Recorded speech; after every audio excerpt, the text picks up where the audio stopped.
What's going on, y'all? Welcome to Joel Friday TV. I am Joel Friday. Welcome to the show. Few announcements before we get started. Hit that like button, smack it. Lay the smack down, the like, subscribe, and share button. Tell your peoples about the show so we get the subscribers up and a message out. Do it now. Help a brother out. As you guys know, we are live Monday through Thursday at 11 a.m. Pacific time on YouTube, Facebook, Instagram, and Punchy.tv. And at any point during the show, you know what you can do. You can call in 888-775-3773, 888-775-3773, and we can talk about whatever you want, right? You guys hear the calls. They're always interesting, so you can call in at any point. If for whatever reason you can't call in, but you still have a question or comment, or you want to support the show, you can go to buymeacoffee.com/JoelFridayTV, or go directly to the YouTube live chat, hit the super chat button, send your question or comments there. I'll read them live on air. And hopefully as they come in. Know what I'm saying? So, right on. Amazing stuff. Let's jump right into it. I got some stuff I want to talk about. I got some stuff I want to say. And some news I want to share a little bit of news. I'm going to try to keep it light with the news, and then we'll get on to the meat and potatoes. What is your calling in life? We didn't get to that yesterday. Is the Lord is willing to create their lives? Oh, we gonna get to it today. But I want to give a little news first. And this is from the Blaze. A 63-year-old man was arrested for allegedly punching a 69-year-old poll worker several times after being told to take off his Make America Great Again hat while voting. Interesting stuff. Oh, shoot.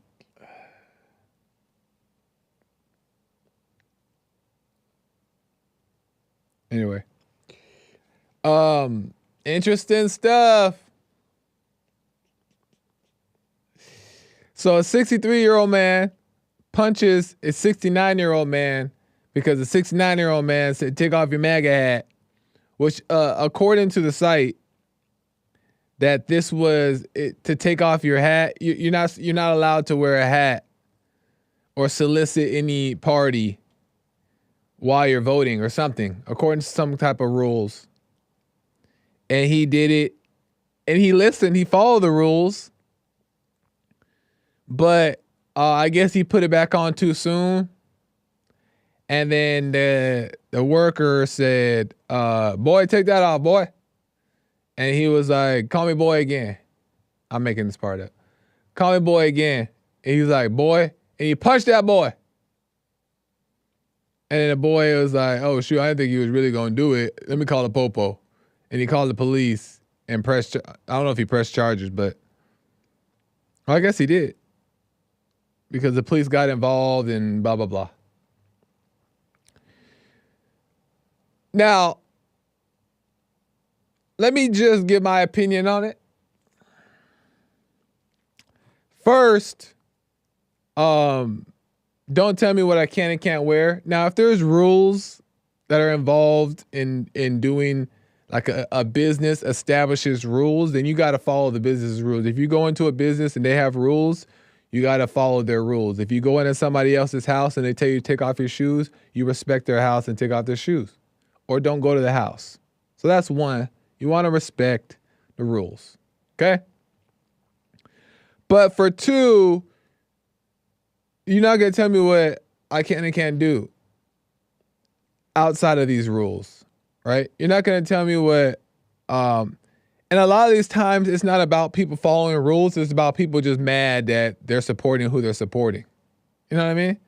People are just mad like that they see a Trump hat and they think Trump is the devil or something. Like, And according to the site, he tried to follow the rules. He did follow the rules, but he put the hat back on afterwards or whatever. And it's like, there comes a point where you ain't gonna tell me what I can do and what I can't do. And you ain't gonna get loud with me about it type of thing. Now I ain't condoning people fighting and stuff. It's which is the point I'm about to make. But before I get to that point, I want to say don't be telling nobody else what they can and can't do. That don't make no sense. The main point I want to make though, and then we're gonna move on to this, because last time we got called. I was just trying to present a little news yesterday, and last time we got calls. We got it turned into a race debate. We were talking about whites, blacks, Asians. Listen, I'm here for it though, but I'm gonna try to keep this little news light, and we'll see what happens. Okay, we'll see what happens. But my point that I want to make about this is that white men, people in general, but white men and men in general who are right now in this time being attacked more than usual because white men and men in general are being accused of either being racist or misogynist or toxic masculinity and all this stuff, right? So men are under attack in general, but white men as well. But here's the issue that my bone to pick with white men, and I put myself in the men category as well. This is my bone I have to pick, is that just because you're standing up or just because you're tired of, you're fed up with people treating you this way is not an excuse to be angry. It's not an excuse to go hitting people, punching people. It's not an excuse. And I see this a lot. Is that, especially in politics, people want to get violent. That's the most beta male thing I ever seen in my life. How are you going to let somebody get you that mad? That's crazy. It's insane to want to fight somebody. Now, if you got to defend yourself for whatever reason, cool, but that's not what we're seeing. I see a lot of men that are just angry and starting problems because they're angry. That's not a way to go about this stuff. That's not a way to be patriotic. And that's the problem, is that these men are being too patriotic. You ain't supposed to fight over a president. You ain't supposed to fight over policy. You ain't supposed to fight over red or blue. That don't make no sense. Ain't solving no problems. And I see men doing that a lot. Because they're fed up, and I understand. Trust me, I understand. I understand. When people call you all these things and they paint you out to be something that you're not, and then they convince the world to try to think that you are something that you're not, and the world believes it, and then they start attacking you too. I understand. Still not an excuse to retaliate with anger or with violence unless you're defending yourself. That's the silliest, and it's actually making it worse for you, for men and white men. It's making it worse for you because now you're giving everybody, the enemy, an excuse to point the finger at you and say, "Look, see, he is angry. Look at him. He is a racist, angry, violent man. Look at him." That's not wise. You got to play the wise game, the smart game, and that ain't it. You got to be wise. I ain't saying it's easy to do, but that's the way to go. But, all right, look, I'm done with that. I was quick today. Just be smart, guys. Be smart. Don't be crazy. Especially with this politics stuff, like, don't get carried away. Don't get fired up. And don't get passionate, because it's going to get you in trouble, and it's not worth it. People getting fired from jobs and all that crazy stuff. It's just silly stuff. But with that being said, I realized something like 10 minutes ago, maybe 15, of how to get your country back. How to make it so your country never falls again. But mainly how to get it back, right? Because the country, It's a mess. How to get it back. One simple thing. And shout out to the Hake Report and Krishan the Don, because Krishan the Don was a guest on the Hake Report, which show just aired, for those who don't know, right before mine. Krishan the Don said something that just put it so into perspective for me. So shout out to Krishan. Is the best way. It's so good. It's so good. The best way to get your country back and to lead a great life, the best way is to lead your wife. That's it. It's that simple. And Krishan said it on the show, and then when he said it, I was like, oh, shoot, that makes sense. The best way to get your country back and lead a great life is just to lead your wife. And you do that first, obviously, by overcoming so you can see how to lead and stuff like that, right? Be an example. But to lead your wife. And I'm going to tell you why it's that simple. Because if you take it back to Adam and Eve, destruction happened when the order was broken. But when the order wasn't broken and Adam was led by God and he led Eve, the order was perfect. It was fine. Everything was in order. The animals were doing the thing. The garden was looking pretty. It was all going. Happy life. But it was when Eve went against the husband, but that wasn't even the problem. That wasn't even the major issue. Because Eve would have had to deal with her consequences, but the major issue came when Adam disobeyed God. That was when the major issue came. If that doesn't happen, order, paradise on earth. So in order to keep order in your life, order in your home, and then for other people to see that order and it inspire them to keep order in there, blah, blah, blah, blah, blah. And then you raise kids to follow that order, and they raise their kids to follow that order, and then eventually you got your country back, is only to lead your wife. Because the disobedience, which first came from Eve disobeying, then turns into the woman who is mostly ran by the emotions,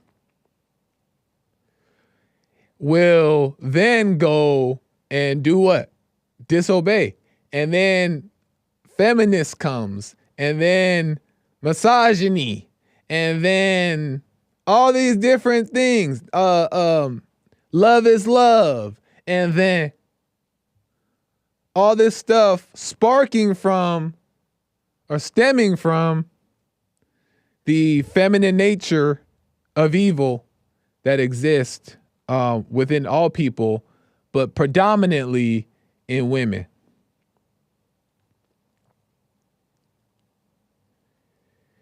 Through their disobedience and through the weakness of men.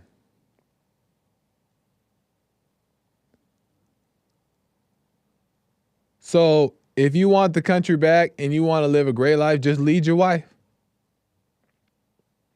Lead your wife. That's simple. And then everything else will fall in order. The kids, the home, your inner circle, everything else just fall in order because you're in order. That's simple.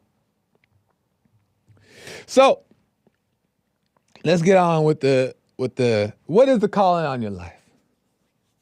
What's the calling? Let's get into it. So I was watching, and then I'll get to your calls, 888-775-3773. Callers, you got to be patient today. I got you all day yesterday. You could better wait. Chill out. I'll come to you in a second. I was thinking, and I was watching Theo Von. You guys know who Theo Von is?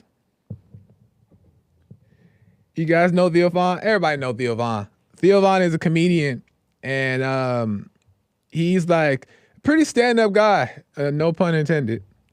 But he's like a solid guy. Like, he's, just a decent guy. And sometimes I'll check his podcast out. Sometimes it's a little bit too silly for me and for my liking to watch a full interview, but I like Theo Von.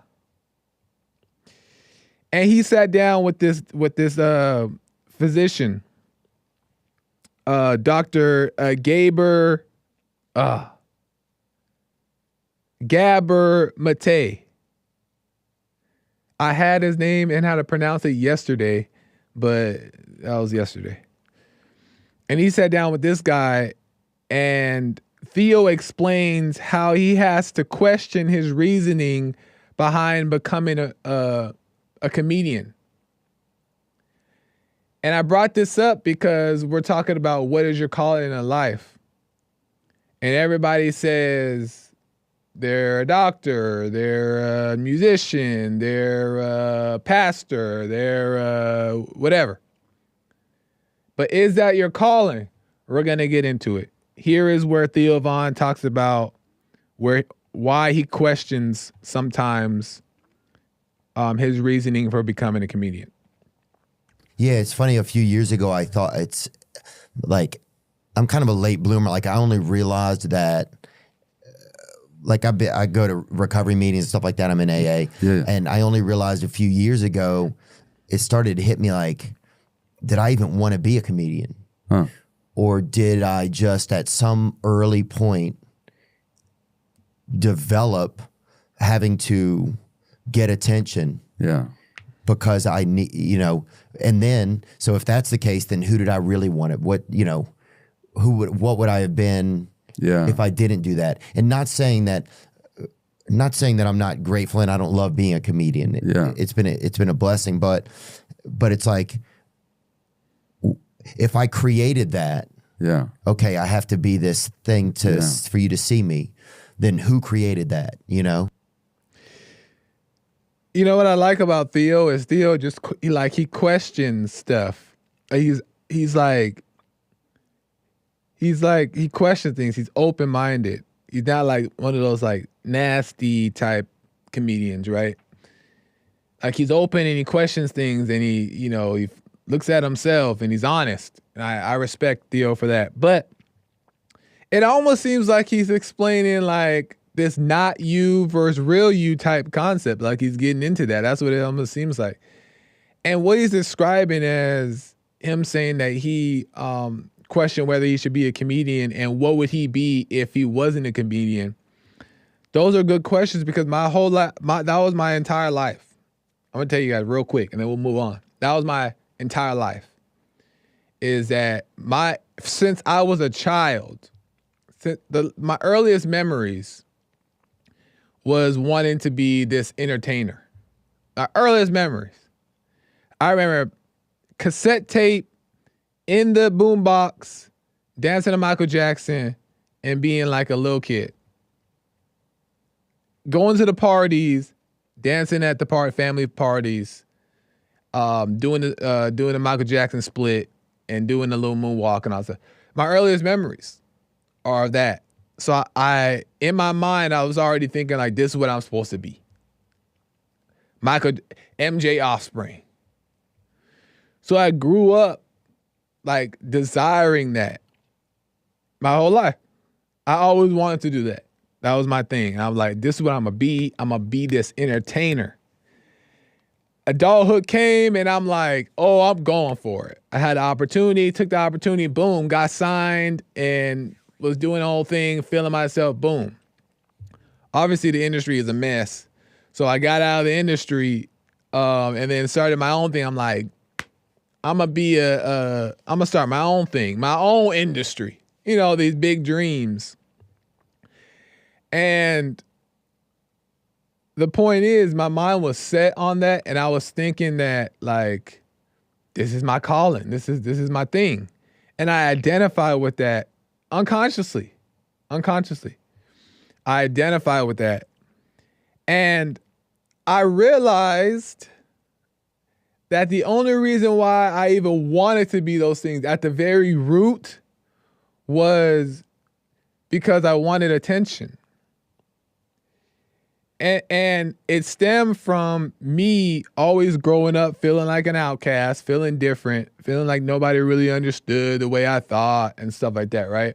Which was true. I have friends, I never had a problem with getting along with people, and people always liked me. But I always kind of still felt like not connected with people. So I always felt this rejection, right? So me wanting to be this entertainer and be on these stages and have this big platform and all this stuff was because I wanted praise. I wanted the praise that I felt like I didn't get growing up. I wanted that glory and for everybody to love me. And when he said that, I was like, that's so true. That was my whole life. And he also said something else that I want you guys to hear, and that makes the whole point. And then I'll explain the true calling. But Theo talks about, oh no, it's not Theo, but the doctor. Here's where the doctor says nobody should have to prove how valuable they are. Here we go. Then who created that? You know, like was there a different me that was supposed to be there, but then I created this new me? That's the dilemma for so many of us, is that as a result of childhood wounding, we have to make ourselves into something that the world will accept and value. Look, in my case, I love having been a physician, and that's my calling. But the big part of it wasn't just that I wanted to help humanity or heal people. It's also I needed to be important. Now, why did I need to be important? Because as an infant, I got the message that I wasn't. Yeah. And so now then, and that creates a kind of an addiction, because you have to keep proving to yourself how important you are and how valuable you are. But nobody should have to prove how valuable they are. That's just our birthright, that we exist. We have the right to be here.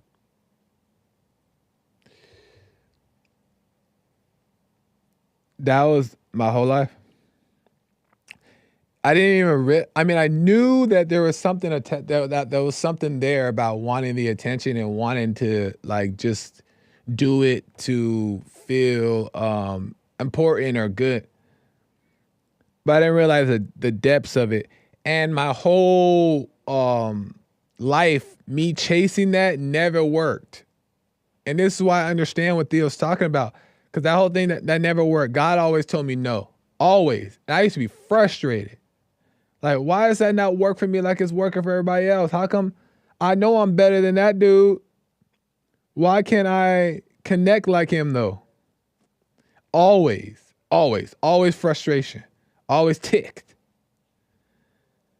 And fortunate for me, thank God, praise God, I'm grateful that he told me no, because there's people like what Theo's talking about is where they're given that false glory, and they build this life around this image that stems from just wanting attention, but not anything else. And their life is built around that. And then they learn either way later in life, or now they have all this stuff they accumulated, and then they realize they're in bad position. And I was fortunate enough that didn't happen to me. God told me no. But it made me realize is that because my plans, I can only see so far of what's best for myself. But God always knew that there was something else that he had planned for me better. By the way, I hated podcast and podcasters. Hated. I appreciated being here at Bond when I was doing the audio engineering for JLP. That was cool and stuff, but I never had it. Even watching him, I'm like, I'm cool. I ain't jealous. Do your thing, JLP. But it ain't my thing. I'm good. Like, I never had a desire to do it. I wasn't interested. And I was like, I'm cool. But little did I know, I got a freaking podcast. Can I say freaking? Don't say freaking, kids. But now I got a podcast. But the point is that when you let go of your life and let go of your own plans, God will lead you and guide you in the way that is best fitting for you and for what you really desire. And it's way more rewarding. I don't plan these shows. I don't plan to make them good or bad. This is kind of just happening naturally. But I'm not saying that podcast is the end all be all for me either. Who knows what's going to happen next? Maybe this is temporary. Maybe I get to episode 300 and God's like, I got somewhere else I want you to be. And we got to be okay with that. And then I'm going to get to some calls. The calling on our life is that everybody has the same exact calling. Everybody has the same exact calling. And when I say calling, I mean like purpose, right? Because you can do this in different things. What I'm about to explain, you can do this in different like areas of life. But everybody shares the same purpose. And that only purpose is to overcome. That's it. That's it. That's everybody's only purpose in life is to overcome. And through overcoming, through the gifts or the things that the talents you've been given, you use that to spread love, right? To spread light, to point people to God. That's really what it is. Point people to God. So you may find like a calling that you have to do, whether it be a podcast or a doctor or whatever, right? Who knows? And that may be your thing. But through that is where your purpose is supposed to shine, which is to be overcome. Love working through you, light working through you. You be an example for the world in whatever you do. And you're supposed to add to the world. And most importantly, you lead your family. So that's everybody's purpose, is to overcome. That's it. It ain't to be a doctor. It ain't to be a podcast host. It ain't to be those things, because those things may not last forever. It's to overcome and to let God lead you into wherever He may have you go. You know what I mean? So you just got to be open and let go. Amazing stuff. Amazing stuff. That's crazy. Lord, I thought I was going to be this little entertainer. And who knows what the future holds? Maybe somehow entertainment or whatever. The stage will find its way. I don't know. But I'm not supposed to care. That's the point. I'm not supposed to care. And then God will add all things. I know for a fact God adds all things. I tell you that for a fact. 28. All right, let me go to some calls, and then we'll go from there. Let me go to Serge out of Texas. Serge, welcome to the show. You're on the air. Hey, Joel, how are you? All is well, Serge. How are you? Joel, all is well. I wanted to ask you, what does it look like to be under God? What does that look like? Because we say it a lot, right? You know, man, God, man, woman, child. What does it look like to be under God? I'm not quite sure what that means, to be under God. What do you mean by that? Like to follow God? man under yeah. Well, yeah. So to be under him is to be the head over something else. So what does that Oh, actually look like? oh, Because we uh, talk about it, but yeah, give me an example of like, because we say things like going within, inner works. yeah. That's a good question. But That is a. Oh, go ahead. no, that's it. That's a really good question. I'm trying to figure out how to. I know exactly what you're saying, and I know the answer, but I'm trying to figure out how to put it into words. Um, Right. Me it, too. That's it, what I was struggling with. yeah, like you. I do know is that it just works, right? It's happening. Like it's just going. Like for example, if like we'll use a relationship as an example or a marriage, is that nobody's trying to be in any role. Nobody's trying to be manly. Nobody's trying to be a woman. It's just it just is, right? Because the order is there. It's like God, without sounding all churchy, but God kind of Yeah. is like anointing the relationship to where he is putting you in the position to be the leader, not because your chest is out, but because he he anointed it in that way. So the woman is going to follow the man because the man is following God, and the order is there naturally. She just looks up to him, not because he convinced her that he's manly. She just sees that in him, and in her seeing that, she just follows suit. So the man doesn't have to try to be a man or prove he's a man. He just is if God put it that way. If that makes sense. It makes sense. Makes sense. That's one of the things that I was thinking about. In what way? In what way? Explain it to me.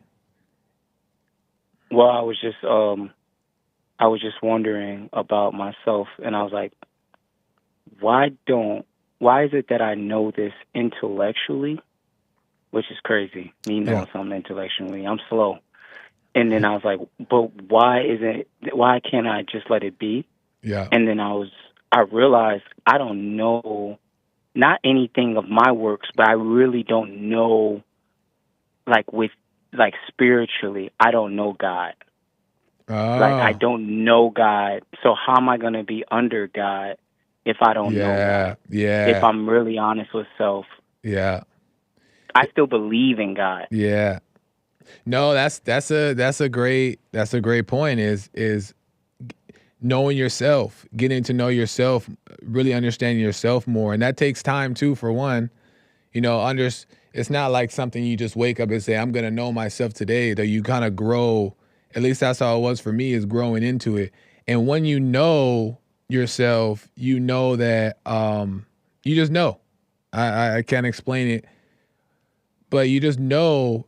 And when you know it like you said, it's different than just believing in it. You know it, and you operate. It operates out of you, right? And it don't Yeah. mean you don't make mistakes and stuff like that. It don't mean that, but you're grounded in the truth, and it just kind of it just flows through you, and you realize that you don't even have a desire to prove to people that you're manly, or that you don't have a desire to tell anybody that you're an alpha male. Because what do you have to prove? You ain't got nothing to prove. They'll just see it on you.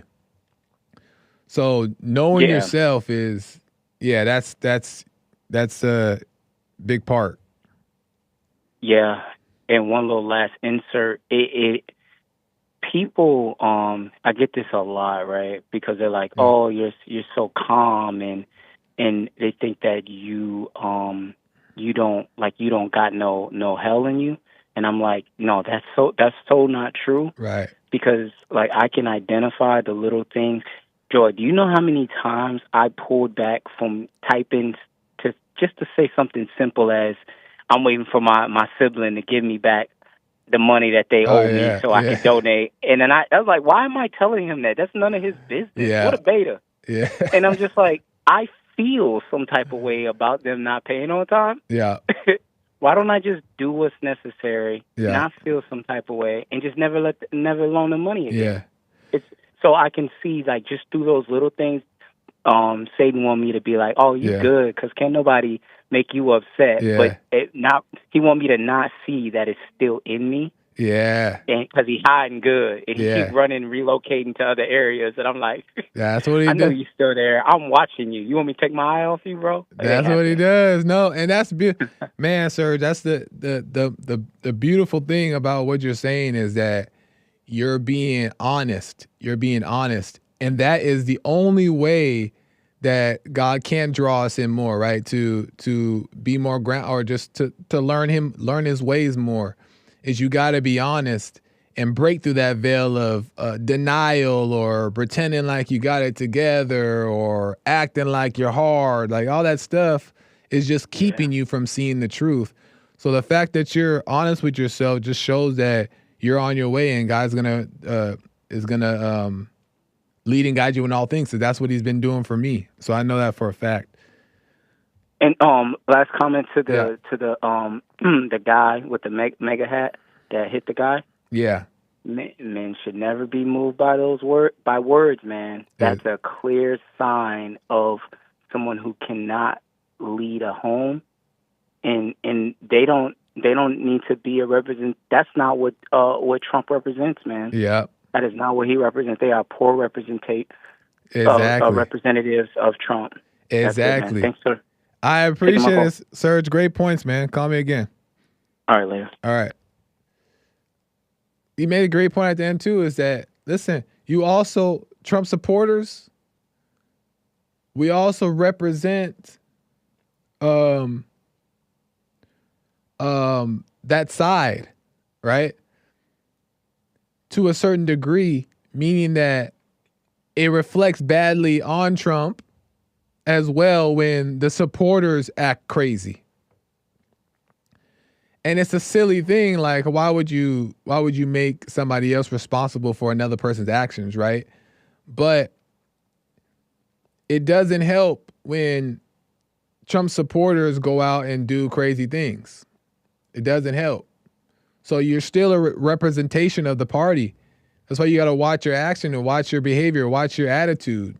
It make no sense to be fighting about this stuff. Ain't nobody that 69-year-old man ain't paying the 63-year-old man's bills to be that mad to try to punch him and get arrested.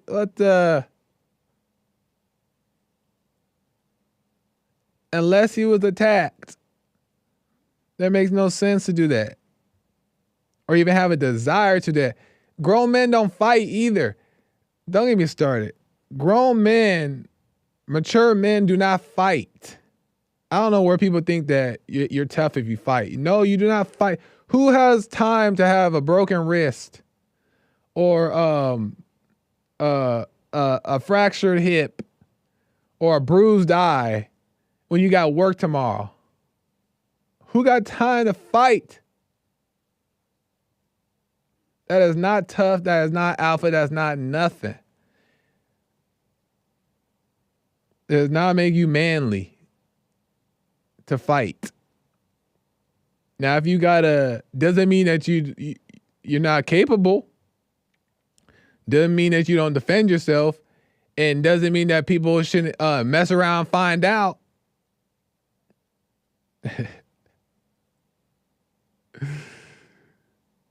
You know what I'm saying? I don't fight, but I ain't a punk either. I'll tell you that. But I'm not trying to fight you. I don't want to fight you. No desire to fight. So stop trying to fight.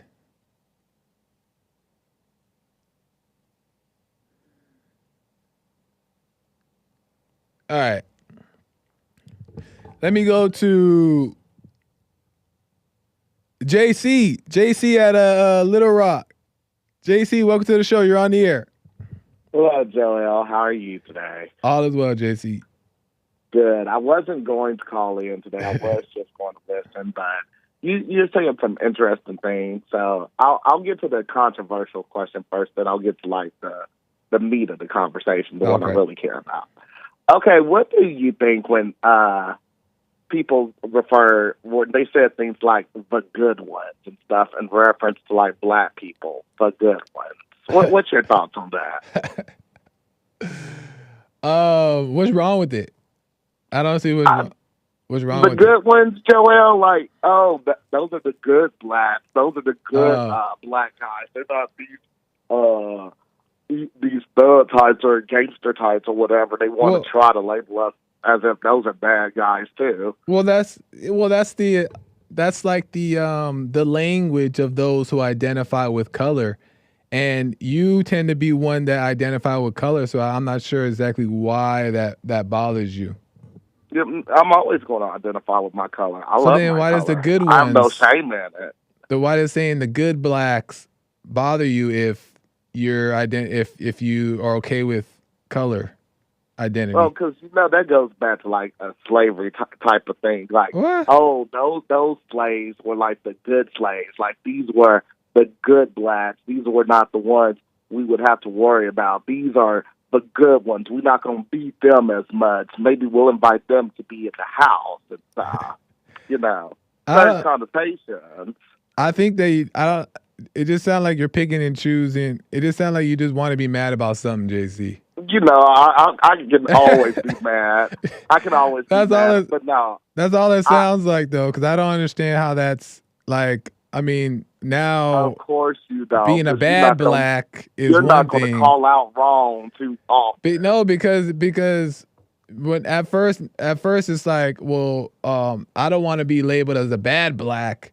But now it's like when I'm labeled as a good black, I'm also mad about that. It just seems like just finding something to be mad about. There's a lot of things that come with history and education that we should not have to be having these conversations in 2024. I never had to expect to have this conversation, but again, certain people love to promote more racism and hatred in 2024 than usual. I see. So you think that when people say it's the good ones, it refers to racism, slavery? I mean, there's the connotations that, like, you have to look at just those meanings of words and everything. It's not just, I didn't mean to say that. I didn't know those words mean that. I didn't mean this and that. But you're saying it on public airways, the viewers and stuff, as if you haven't did your research. Well, certain people say certain things or type certain things knowing exactly what they mean, and then when they get called out, they're like, I didn't mean that. I don't know. Tall glass of water meant something bad. Anyways. Well, I've been saying this. Okay, we'll move on right now. Let me just say this last thing is that 99% of the time when somebody is saying one of the good ones, I don't think that they're thinking about slavery. And yeah, if someone says, that's a good black, that is kind of like a, I don't know, like a silly, it's a joke at the end of the day, so you don't take it personal, but it is kind of like a slight jab. Oh, you're one of the good blacks, or you're a good white. It's a joke, but it does have a little bit of a slash in there. So they should work on that. But at the end of the day, it shouldn't be this like slavery reference, and now this person is a racist, and now it shouldn't be that deep. But anyway, go on, move on. Okay. Now I actually want to get to like the meat. I think I have two more questions left. What was my third one? Did you see it on your screen or anything? No, but if you don't remember, I gotta keep it moving. I remember the main one is did you ever overcome feeling like an outsider? Oh, that's a good question. Now that's a good question, JC, from JC's words. Not like did Jesus die for your Lord and Savior, and are you? I like that question. Wait a minute. Wait. Hold on. You can't do that with the true Christian. You can't keep playing with the child of God. Did Jesus die? Yes, Jesus died. And going to Serge, because I was a little rough on him yesterday in the chat. I'll admit that. Serge. No, okay. Let me reel you back. In. Wait. All right. And I'm not insulting. I'm just saying. Okay, I know, but we're off topic now. We're off topic now. Let me go back. I want to hear your story. Okay. This is your show. Yes. And he can read it in the chat. So, but yes, did you ever overcome feeling like an outsider? That's a good question. Have I overcome feeling like an outsider? I don't know if I necessarily. Go ahead. You're gonna add to it. Oh, as you're thinking about that, because I was thinking about what you said today and yesterday, how at lunch tables you never really knew where you belonged. You never really saw yourself as the black person or this person or whatever. So it's like, what made you feel like you were an outsider, I guess, might help this answer. Did you ever overcome it? What made me feel like an outsider was the fact that when I would try to speak like my mind, and maybe not as in depth as I do here on the podcast, but I would have these thoughts growing up, like real questions, real curiosity, and I would speak on these things. It would always kind of be looked upon as weird or just awkward. It would come off as awkward. So I almost felt like I couldn't really relate to people because they didn't understand how I think. So I grew up always feeling that way because it would always happen. It would just get weird when I would ask real stuff. But at the time, I didn't know it was real stuff. I thought maybe I was weird. So there was like this false, trauma of me now feeling rejected or whatever. But did I overcome it at this point?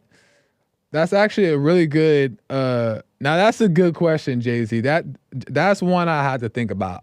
I got to think about if I've really overcome that or not. So I'll smoke on that one. It's interesting. I'll say this because I know you don't have much time. Yeah. But first of all, everybody has a right to say whatever they wish. I mean, your chatters know that. They say all types of horrible things about me, but that's their First Amendment right.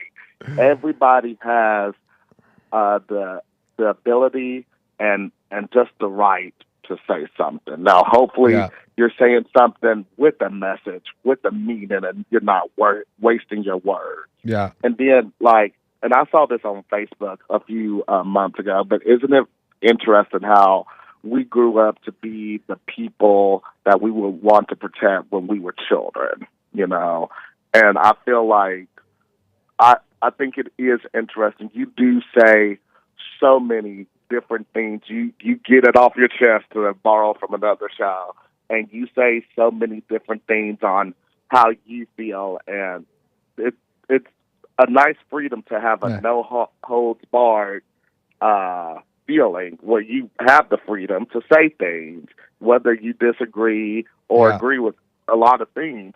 There's a freedom with that, right? So you should celebrate yourself. You should celebrate that past version of yourself who felt like you were awkward, felt like you weren't being seen and stuff. I implore you to celebrate that version of you, version that you didn't think would get there. Oh, well, I understand what you mean by that, and I appreciate that. No, just to be grateful and be grateful for how far I've come and stuff like that. No, you're right. Yes, you're right about that, JC. I appreciate that, man. Right, and see, I can be nice sometimes. See, y'all really think I'm so evil? It's only because I'm true to myself and what I believe in. Y'all believe my motivations are evil. I'm just standing up for what I believe in, but I'm always going to be honest. Always going to be honest. Fair enough, JC. I appreciate it, man. And I do gotta, I only got an hour, so I gotta keep the calls moving. But I appreciate it, JC. Good call, and call me again, man. Smoke on it because I really want to hear your answer. Will do. I will for sure. All right. Bye-bye. Nice. Let me go to because I'm running out of time here. I'm like right on the cusp of when I got to be out. So let me go to Rick out of Hampton. Rick, welcome to the show. You're on the air. What's going on, Joel? What's happening with you, man? All is well, Rick. How are you? Man, I'm fine, man. I just want to talk about the calling, man. What people know our calling. I believe our calling is to serve God and give love to a dying world. That's who we are. Yep. You know, Yep. that's who we are, man. And other than that, man, the talents God give us, we got to use that to accomplish that. Yeah, exactly. Exactly. I believe that's what it is. Yeah, to spread exactly being of love, so people can see what God's love actually looks like. Not like the emotional love or the up and down love, but God's love. And Oh yeah, you know, our love, which is conditional love, it depends how you act. The more we love you, right, we can control right. you more. We love you more. Exactly. And there's not enough people who are actually being of love, even when it's not always nice or sweet or Yeah. you know what I mean? Like love is sometimes tough. Love is sometimes hard too. It's not always, what the world thinks it is. So it's nice. The world just needs to see more examples of it for sure. You're right, Joel. I just think people can't love because people are so traumatized and never get over their trauma. Yeah. And makes them hard to love. Exactly. And it's so you know bad. How Jesse's asked that? I'm sorry. No, go ahead. You know how Jesse's asked that question? Who are you? Yeah. And everybody would hesitate, like, they couldn't get the question right. And finally, this like said, you are created to spread love. Yeah. And then people like, wow. And you think about it, you are. Yeah. But the problem is, man, people never get treated for their trauma. Yeah. Yeah, and everybody. And then their trauma causes them to be difficult. Because when people go through their trauma, Joel, they try and bring you bring you down to their weakness instead of them overcoming their weakness. Yeah, exactly. They wanna. There's a desire to want to bring you down to where they are instead of them learning how to asking the questions, being honest. Say, hey, look, I don't know what's going on with me, but I'm tripping. A lot of people don't do that. Yeah. Yeah. Right. Or you hear a lot of this. Man, I was called incompetent all my life. Forgive the person that called you that and know who you are. Exactly. Work on you. Exactly. And overcome. That's right. Overcome. Yeah. I mean, and that's why relationships are so hard because people hold on to their trauma and can't overcome. Yeah. And it's, hard for them to love. And they after you for something only God can give them. Peace and true love. Yeah. Yeah, but 100%, Rick, the heart's got to turn, and not just the action, the heart's got to turn. And, you better believe it. And a lot of people think just as they do all the right things, do the good deeds, that's enough. No, your heart got to be right, and it's got to be real. So, and God even says, y'all owe me to do right. Well, what I've done for y'all, you owe me to do what's right. So when you do what's right, you should be doing it anyway. Yeah. 100%, Rick. I appreciate it. I'm so out of time here. Well, no problem, Joel. Love your show, man. You guys keep it up, man. Y'all putting out some great information, man. Oh, y'all. Thank you, Rick. We appreciate the support over the years, too. No problem, man. I love y'all shows, man. Y'all been there. Y'all, the cohesiveness is great with you guys, man. Right. One quick question, man. Yeah. How's Brother Sean doing?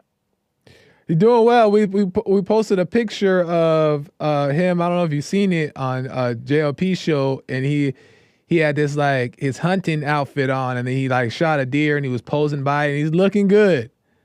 He's looking good. So man.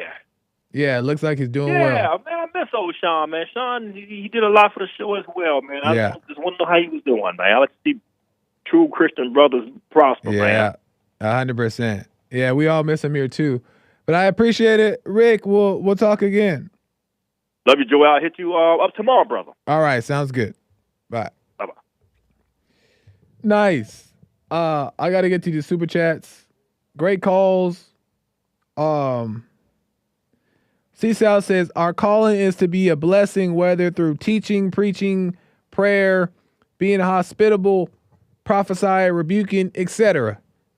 Yeah, all that are representations of, they're like the branches of God, right? Of love. So all that comes through. And there's a bunch of things that you can explain that we can do to be of service, right? But they all come from love, so it's easier just to say, be of love. But you're right, C-Sal, 100%. 100. Harmony with the super chat. No message, but just super chats. And that's appreciated too. Appreciate it, Harmony. Right on, Harmony. Harmony. Peace and harmony. C-Sal, a good tree cannot bear bad fruit. That's right.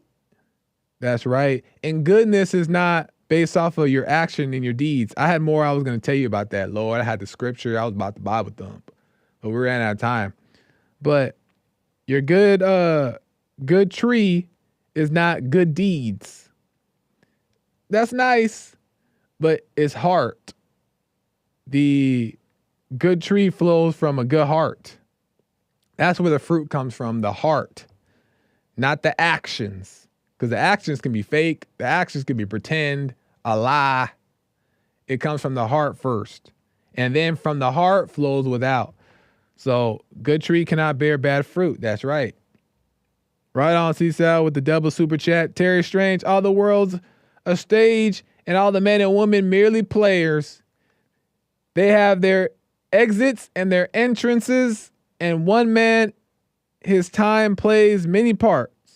And one man in his time plays many parts. Facts. The world is a stage, y'all. And we're all just playing it. Really, though.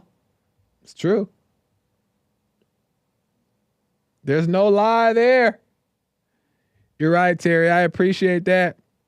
I appreciate all the super chats, y'all. I'm so out of time.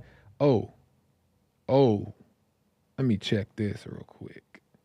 I'm so out of time. I have to get to the buy me a coffees and stuff tomorrow. I gotta end. That was fun. Thank you guys for listening to me just talk mess. I hope maybe some good mess, right? But I appreciate it. Shout out to YouTube, Instagram, Facebook, and Punchy.tv for watching me, for hosting me, right? And also the views and watchers on those platforms. I appreciate you guys tuning in to check out Joel Friday TV. Share, though. Share and tell your peoples. Spread the word. Spread the message. Joel Friday TV across the board. Follow, like, subscribe, do all that stuff. We got to get the message out, y'all. So help a brother out. Help me, help you. You help me, I help you. You help me. We help each other. Because the world is a stage. All right, you guys, I got to go. Until tomorrow, I'll see you guys. Bye.